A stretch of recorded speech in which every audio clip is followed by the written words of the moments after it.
Maithili express की शानदार प्रस्तुति।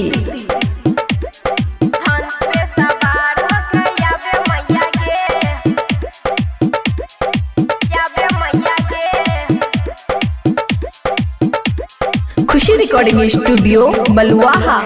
तेरा बलि नहीं मैया बिना बलि गे, तेरा बलि नहीं मैया बिना बलि गे।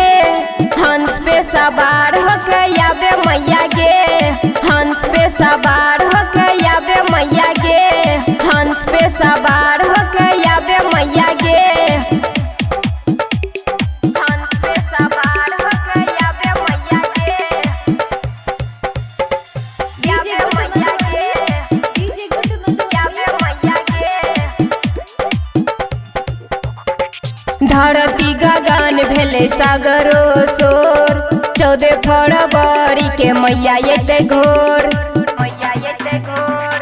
धरती गगन भेले सागरो सोर, 14 फरवरी के मैया एते घोर, मैया एते घोर। पूजा करबै फूल अड़हुलिया सगे, पूजा करबै फूल अड़हुलिया सगे। हंस पे सवार होके आवे मैया गे, हंस पे सवार होके आवे मैया गे।